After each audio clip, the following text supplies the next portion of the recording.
I want that big fight. Thank God, and I have Excellency who say he want to see me to fight Anthony Joshua in Africa. I can't wait. I can't wait. So I'm so excited.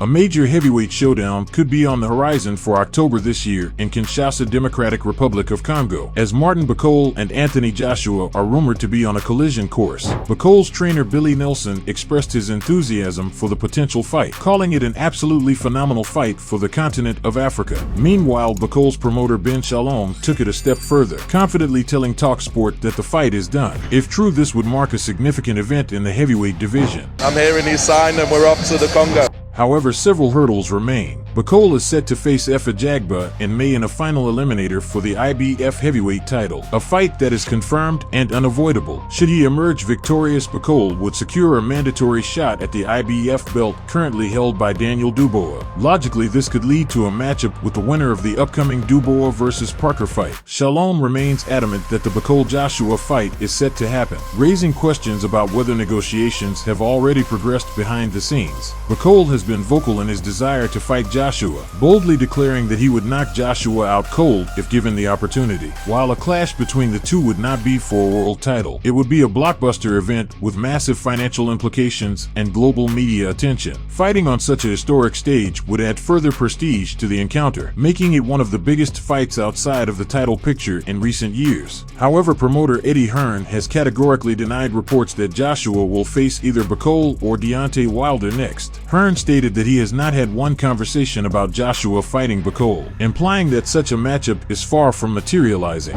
The latest one, just someone sent it to me on Saturday. Martin Bakole, Anthony Joshua, is done, signed. I mean, we have not had one conversation about that fight. And I'm not ruling it out, by the way, but it's not even ever been a conversation. So I don't know where that one came from. Given the way Hearn addressed the rumors, it appears unlikely that he would willingly place Joshua in the ring with the dangerous Congolese heavyweight. Bakole's aggressive style and devastating power present a serious threat, particularly to a Joshua who is still recovering from a crushing defeat to Dubois. Bakole made a statement last August by dismantling American prospect Jared Anderson in just 5 rounds in Los Angeles, showcasing power and precision reminiscent of Sonny Liston. His ability to generate knockout power from short, compact punches left Anderson without answers, proving that Bakole is a legitimate threat to any heavyweight. On the other hand, suffered a brutal 5th-round stoppage at the hands of Dubois on September 21st, derailing the 4-fight rebuilding plan that Hearn had carefully orchestrated for him. This loss cast serious doubt over Joshua's ability to reclaim his former glory. Hearn has not indicated any intention of launching another rebuilding phase for AJ, instead opting to focus on high revenue, winnable fights. One such option is a long-awaited showdown with 39-year-old Deontay Wilder, a fight that still carries significant intrigue. I saw one last night. Wilder Joshua is done for June 7th. Not had one conversation about that fight. I spoke to AJ yesterday for the first time in probably a few weeks, and he's actually in real good spirits, buzzing, doing an underarm commercial, and back in the swing of training. If Joshua does fight Wilder, it could be a winnable bout, provided the former WBC champion does not unleash his devastating right hand. A single clean shot from Wilder could end Joshua's night instantly, making it a high-risk, high-reward scenario. As things stand, the heavyweight division remains as unpredictable as ever, whether Joshua takes on Bakole or heads in another direction. The coming months will determine the next steps for all involved, with Bakole eager to cement his legacy and Joshua looking for the best financial and career-saving opportunity. Boxing fans will be watching closely to see how the drama unfolds. Oscar Duarte received disappointing news today as Regis Prograis has been forced to withdraw from their highly anticipated headliner on February 15th at the Honda Center in Anaheim, California, due to a shoulder injury. With Prograis out, Duarte is now left without an opponent, unless Golden Boy Promotions can secure a last-minute replacement to keep him in the main event. This is an unfortunate turn of events, as Duarte vs. Prograis was the standout bout on this DAZN card.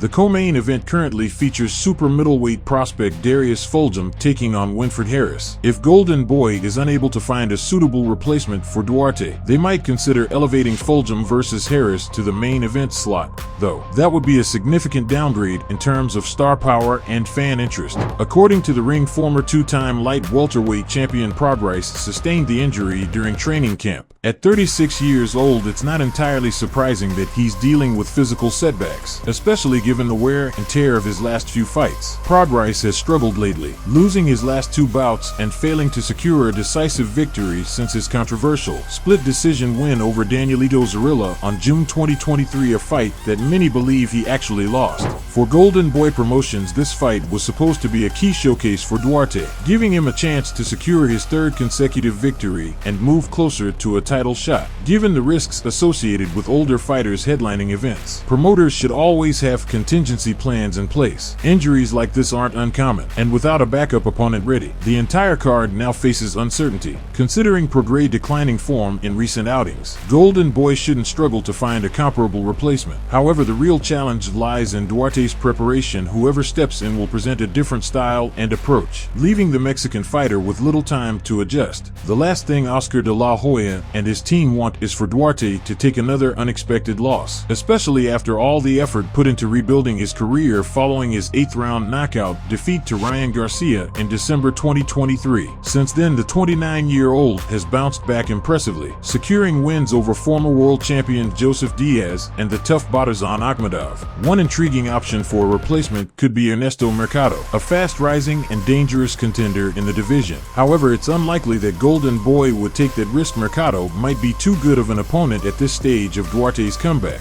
Now all eyes are on Golden Boy to see how they salvage this event. Will they find a credible opponent to keep Duarte in the main event, or will the entire card suffer due to Prograis injury? Canelo in Riyadh in May, the big fight in the history of boxing. In September, then 2 more fights in 26. Don't miss with the line.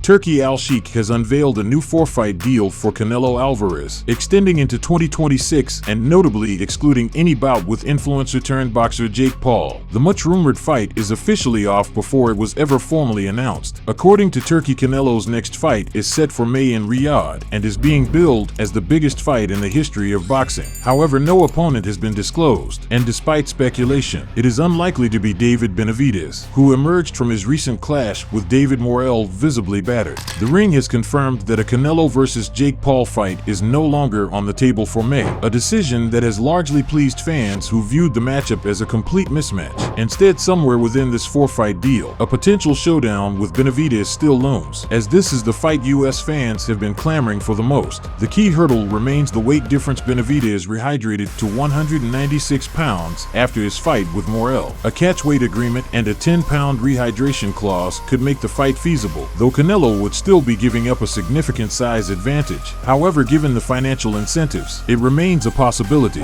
The overall quality of this 4-fight deal remains a mystery, and fans are skeptical. While Terence Crawford is a confirmed opponent for September 13th in Las Vegas, many believe he is merely seeking a lucrative payday against Canelo and might adopt a defensive Mayweather-style approach, which could make for a dull fight. If fans had their way, they would prefer to see Canelo take on Artur Beterbiev in September instead. However, that depends on the outcome of Beterbiev's highly anticipated rematch with Dimitri Bivol on February 22nd. Some observers speculate that Canelo strategically used the rumors of a Jake Paul fight as leverage to secure a better deal from Turki Al-Sheikh. Even high-profile promoters like Eddie Hearn entertained the possibility of the fight happening, which may have strengthened Canelo's negotiating position. 2 of the 4 fights in Canelo's deal have already been outlined. Interestingly, David Benavidez's name is absent from the list. The first and third fights have been narrowed down to a selection of opponents, with Dimitri Bivol standing out as the most notable. If Bivol loses to Beterbiev in their rematch, he could emerge as a strong candidate for a bout with Canelo. However, a showdown with Beterbiev remains highly unlikely, as the unified light heavyweight champion presents an immense knockout threat, something Canelo has historically avoided.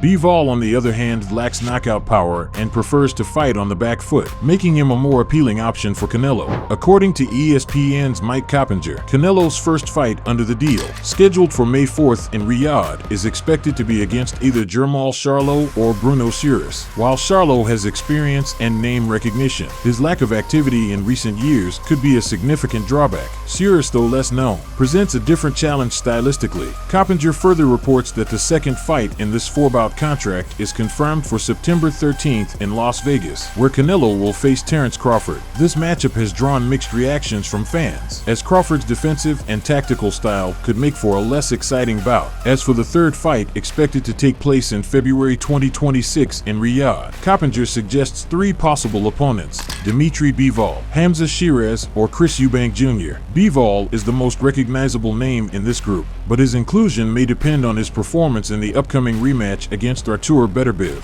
The fourth and final fight of the deal is scheduled for October 2026 in Riyadh, though the opponent has yet to be determined. Depending on how the previous fights play out, this could be the most anticipated bout of Canelo's contract. Should Charlo get the nod for the May 4th bout, it may garner interest from longtime boxing fans. However, his prolonged inactivity makes him a questionable choice for such a significant fight. A 2-year layoff should not warrant an immediate title shot, especially when other contenders have been waiting for their opportunity. Additionally, casual fans may confuse Jermall with his twin brother Jermall Charlo, whom Canelo easily outclassed in a one-sided unanimous decision victory in 2023. Jermall spent most of that fight on the back foot, failing to mount any serious offense. As the details of this 4-fight contract unfold, fans remain eager to see whether Canelo will take on the toughest challenges available or opt for safer, more lucrative matchups. Either way, the boxing world will be watching closely to see how this new era in Canelo's career plays out. Don't forget to subscribe to the channel, like this video, and leave a comment. Your support helps us grow and continue bringing you the very best from the world of boxing.